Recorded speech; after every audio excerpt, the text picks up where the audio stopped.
오늘 말씀을 성령이 임하심 그리고 공동체의 변화 이런 주제를 가지고 함께 살펴보려고 합니다. 사도행전의 공동체 2장에 따르면 약 120명 정도 되는 이 초대교회의 공동체는 성령이라는 아주 낯선 경험을 맞이하였습니다. 예수님께서 떠나실 때 그들에게 성령을 받는다고 말씀해 주셨는데 이 공동체 모두는 성령이 무엇인지를 정확히 알지 못했습니다. 또한 성령을 받는다는 말이 무엇인지도 알지 못했어요. 그리고 예수님이 제자들에게 무엇인가를 주시겠다 이야기할 때마다 기한, 시간을 정하지 않고 보통 이야기를 하셨습니다. 이것이 문제입니다. 기다리는 것도 어렵지만 언제 올지 알 수도 없으며 성령이 임하면 우리가 어떻게 될지 알지도 못한 채 기다리는 시간. 이거 어려운 시간 아닙니까? 시기와 공간과 그 이후의 변화 모든 것들을 알지 못하는 것입니다. 그래서 이들은 함께 모여서 기도하기 시작합니다. 예수님이 하신 이야기는 딱 두 가지였는데 성령이 임하면 능력이 여러분들에게 생길 것입니다. 그리고 여러분들이 나가서 누군가에게 말씀 혹은 무엇을 전하는 증인이 될 것입니다. 이 두 가지 이야기만 해주셨어요. 장소, 시간, 어떤 일이 벌어지는지 아무것도 안 가르쳐주고 말입니다. 그래서 이 사람들이 120명이나 되는 사람들이 모여서 늘 기도를 해요. 꼭 모든 사람이 이렇게 생각하는 것은 아니지만 이 기도도 계속 하다 보면 이게 우리들이 왜 모였는지 잘 알지 못합니다. 그래서 처음에는 이 사람들이 성령을 기다리면서 모였는데 모이다가 주위를 둘러보기 시작한 거예요. 저는 이게 시간이 너무 길어서 이런 일이 벌어졌다 생각하는데 성령 때문에 기도를 하고 있었는데 기도하는 중간에 보니까 자기들 중에 빈 사람이 있었던 거예요. 가룟 유다의 거리 보였기 때문에 성령 때문에 모이기 시작했지만 어쨌든 자기 자신을 둘러보는 시간까지 함께 가졌던 것입니다. 구약 성경에 보면 이런 비슷한 이야기가 있는데 노아의 방주 이야기가 이와 비슷합니다. 노아에게 하나님께서 방주 만들어라 이야기를 하셨는데 방주를 만드는 기간이 약 100년쯤 걸렸어요. 아무리 원시 시대라 하지만 배를 만드는 일이 이게 보통 일은 아니지 않습니까? 사이즈를 봐도 100m라고 나와 있는데 이거 만드는 일, 나무를 쪼개는 일 이게 보통 어려운 일이 아니라는 것을 알 수가 있습니다. 그런데 문제는 배를 다 만든 다음이에요. 배를 다 만든 다음에 하나님께서 노아와 그 가족들을 방주에 들어가라고 얘기를 했습니다. 그런데 방주에 들어가고 나면 일주일 있다 비가 내린다고 얘기를 했어요. 이게 저는 이 기한이 보통 어려운 기간이 아니라고 생각이 듭니다.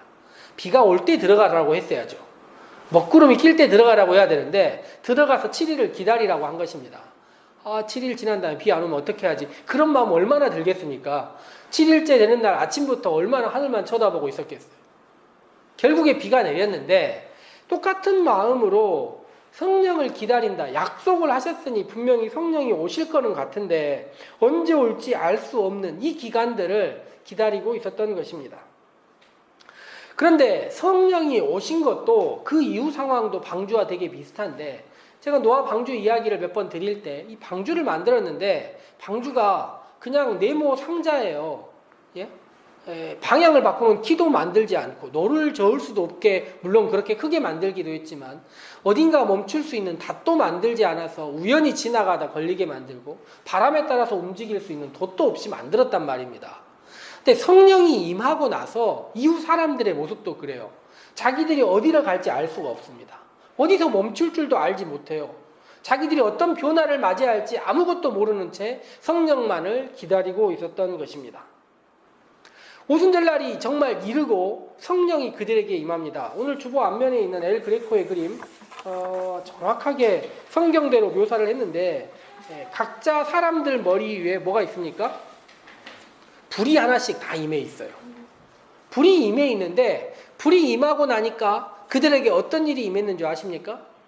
이 사람들이 평생 안 하던 말로 말하기 시작했습니다.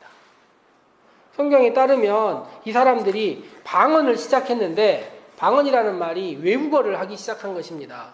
근데 이제 우리나라도 가끔 이 방언 기도를 하시는 분들, 우리도 어렸을 때라고 할 수는 없지만 한창 7, 80년대 부흥회를 지냈던 시절에는 방언은 일상화돼 있었습니다. 부흥회 가면 방언이 자주 나오는 거예요.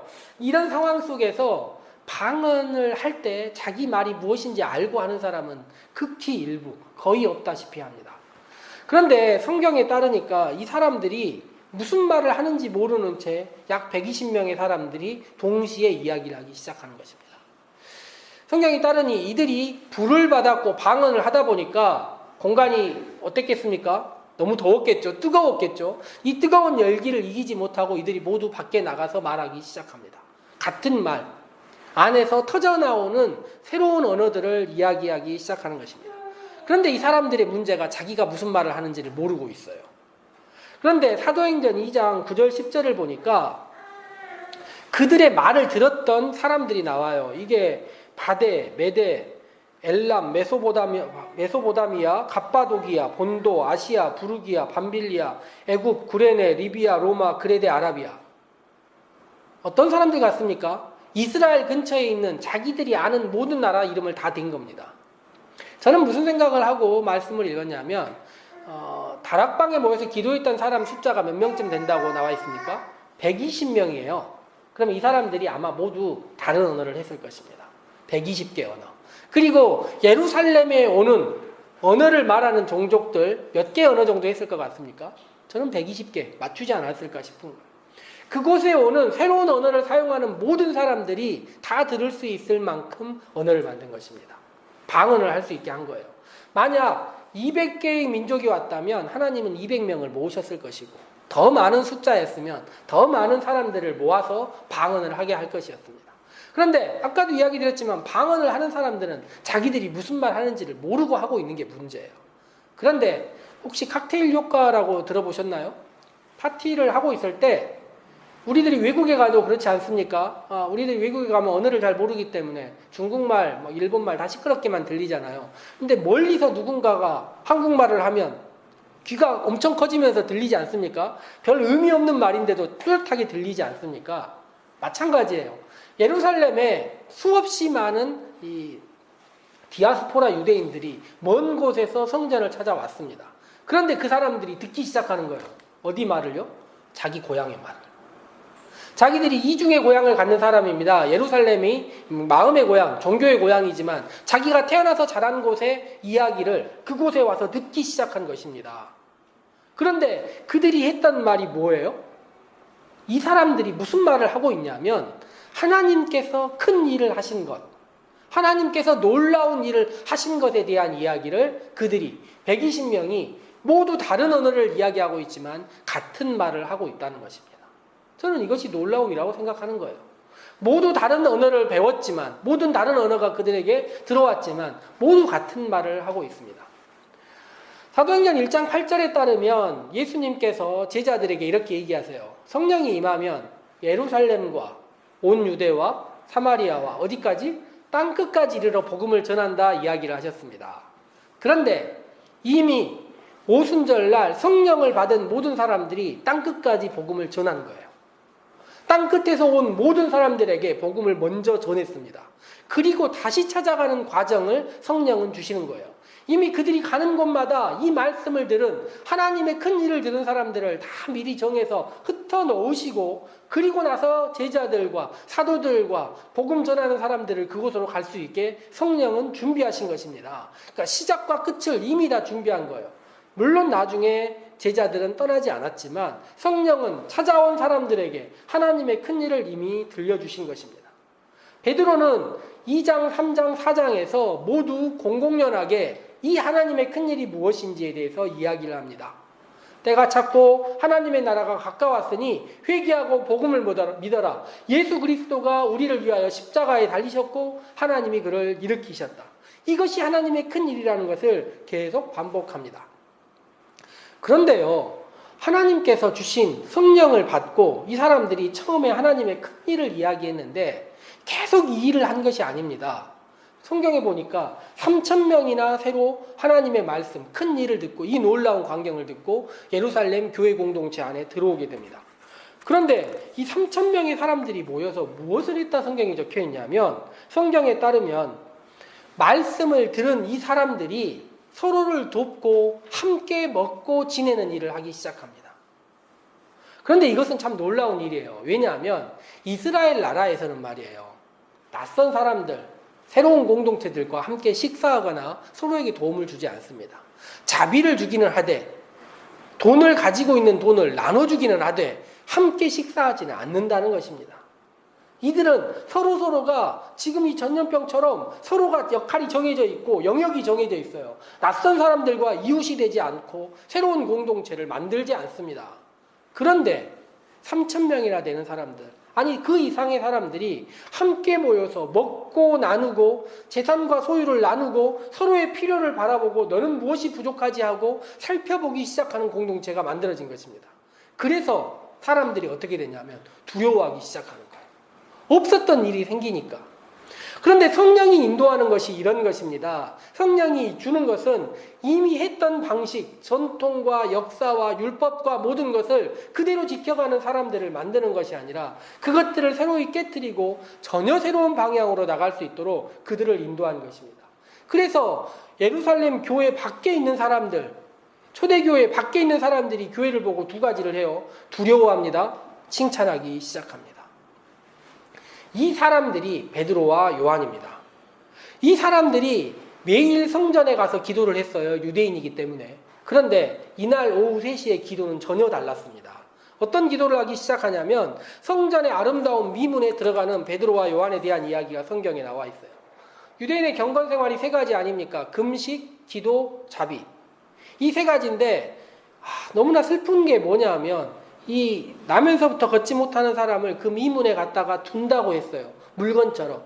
그런데 두는 이유가 무엇이냐면 기도하러 가는 길에 적선도 해서 도움도 줘서 똑같이 여러분의 경건생활을 완성하세요라고 시스템을 만들어주고 있는 것입니다. 그 상황에서 베드로와 요한이 그를 봐요. 그리고 나서 오늘 말씀의 제목처럼 뭐라고 이야기를 합니까?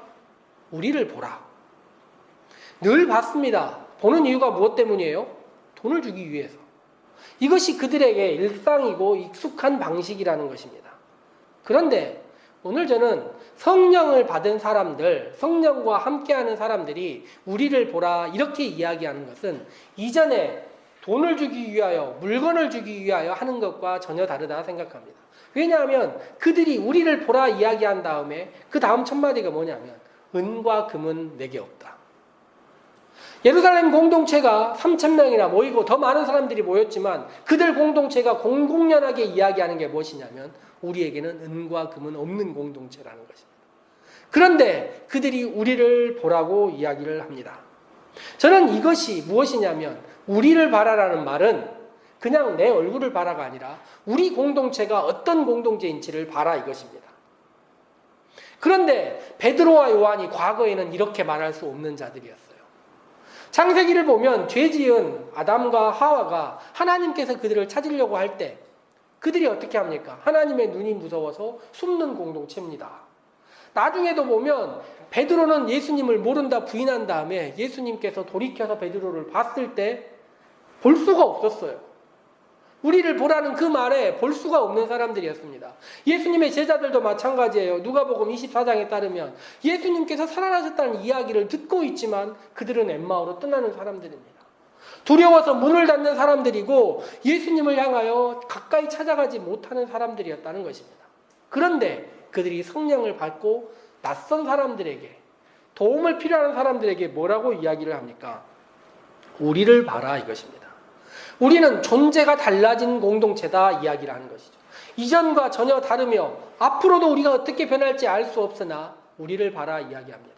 그 우리가 누구입니까? 이전까지는 걷지 못한 사람들이었어요. 다리가 있으나 자기들이 가야 될 방향으로 가지 못한 사람들이었습니다. 눈이 있으나 필요를 보지 못하는 사람들이었어요. 귀가 있으나 듣지 못해서 말씀이 자기들에게 들리지 않는 사람들이었습니다. 그런데 성령이 임한 다음에 그들이 어떻게 됩니까? 가야 할 방향으로 걷기 시작합니다. 들어야 될 것을 듣기 시작하고 봐야 될 것을 보기 시작하고 전해야 될 것을 전하는 사람들이 된 것입니다.